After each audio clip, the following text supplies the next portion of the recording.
Let me start with this chart, which really illustrates the problem. This is the employment to population ratio for ages 15 to 24, the younger generation in Saudi Arabia. And you can see that it's still quite stubbornly low despite the government's best efforts to get it to increase. What does the government actually need to do here? And how big a problem is this for the transformation of Saudi's economy? Well, everybody is aware that the unemployment issue amongst youth has to be addressed.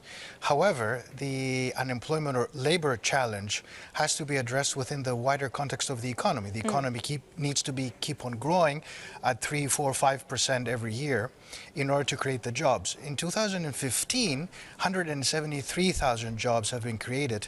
2016, I expect that around 130,000 jobs will be created. But again, you need to have a growing economy to create enough jobs. And as the economy has been slowing down, it is a worry as to how many jobs can the economy be generating. It's almost a chicken and egg situation at this point, right? Because you need the youth to participate in the new economy, but you need the new economy to be in place in order for the youth to participate. How do the authorities in Saudi get out of that precarious situation? Well, they always need to give the incentives for the economy. They need to get those Saudis with skills, educate them, and then have the private sector continuously grow. You need to increase confidence. And what is the government doing? The government says, I'm going to pay back my dues. They announced that they'll be paying the private sector by the end of this year. So this is very positive because you need to have more than 200,000 jobs created every year in order to meet the targets of Vision 2030.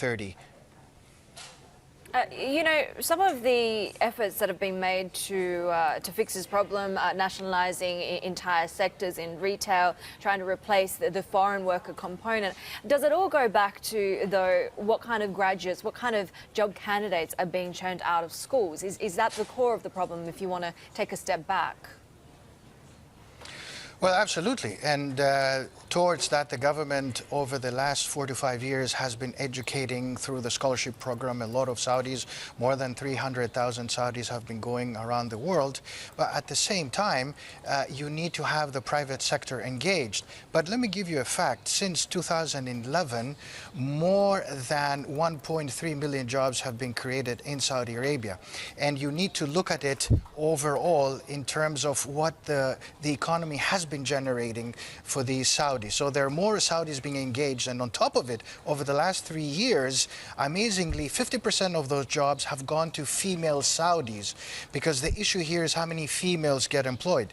Again, if you look at Saudi youth unemployment, it's much lower. It's around 30% compared to Egypt, which is above 40%. You know, one of the other things that has been sort of bandied about as something that could potentially help is increasing fees when it comes to non-oil revenue, raising taxes in some cases. I mean, would that go some of the way to alleviating the situation?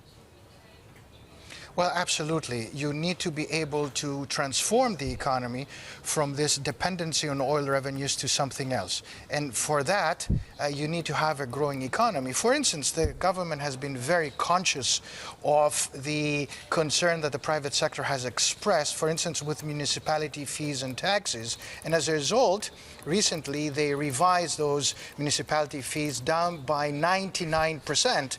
And they do that because they're aware that the private sector in the economy overall could not and should not be withstanding such high fees and taxes. So again, it's trial and error, and the government is very aware that they need to be changing as they go along. One of the things we've been talking a lot about on the show, John, is the big OPEC meeting in Vienna next week. Will there be a production deal? It increasingly looks like that production deal, the burden will fall mostly on Saudi Arabia. How much does that complicate their attempts to boost revenue and to transform the economy? Well, it's a difficult issue because Saudi Arabia needs to have oil above 50, 55, 60 in these times because reserves are falling. They need to issue more international debt. So they need to go to OPEC and they need to put their hand down and say, look, we're all going to cut. Saudi Arabia is going to cut. If there is no solution end of November, prices will go down. This is not good for Saudi, not good for OPEC, not good for Russia. Let's turn to the political a little bit, because one of the tight ropes that the Saudi authorities and the ruling class have to walk there is austerity and maintaining power, keeping the general population happy. How difficult is that? I'm sorry, I don't mean to put you in a tough spot, but how difficult is that going to be going forward?